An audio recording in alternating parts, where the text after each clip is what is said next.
je vais vous montrer dans cette petite vidéo comment à l'aide de GeoGebra conjecturer la position des points images Z' associés la fixe Z' définie par IZ carré plus Z. Donc je commence par définir un point Z et pour ça j'ai la possibilité de le faire en choisissant dans le menu point, a priori nombre complexe ici. Je m'approche d'abord de l'axe des abscisses jusqu'à ce que je le vois affiché comme ici. Bon, il est baptisé A, c'est pas un problème. Je définis donc ici Z', la fixe du point M' par I. Alors I, le complexe I se rend par Alt I dans GeoGebra et multiplié par A au carré plus grand A. Voilà, a priori il aurait dû me placer Z' quelque part, voilà, le voilà. Si je bouge le point, donc je désactive ici la création d'un complexe.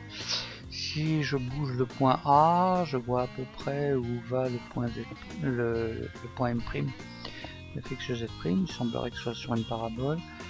Pour en avoir une confirmation un petit peu plus nette, je vais activer la trace sur Z' et animer le point A pour voir la courbe décrite par le point M'.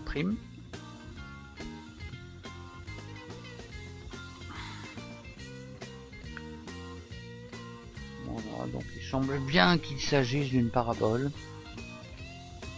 Je vais donc arrêter l'animation de A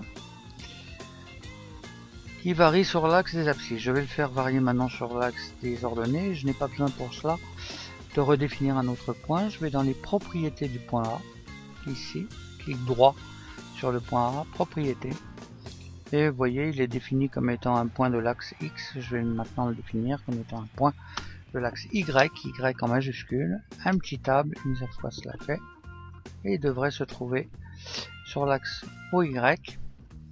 On va bien voir si ça marche. Je l'anime de nouveau et j'ai une trace du point M' qui se dessine à nouveau. Donc notre redéfinition du point était correcte et là on voit un comportement tout à fait différent du point M' puisqu'il semble se déplacer sur une demi-droite. D'origine je dirais le point D d'affixe un quart de I ou un tiers de I, c'est pas bien net. Ça c'est le calcul qui nous le dira. En tout cas il s'agit d'une demi-droite de direction contenue dans l'axe Y, pardon. Et voilà, ça semble bien. Je vais donc arrêter là l'animation du point A, puis la vidéo tout court. Voilà, vous avez vu que on arrive très vite en fait à utiliser comme ça GeoGebra pour établir des conjectures rapides. Évidemment, vous n'avez pas ces possibilités sur la calculatrice.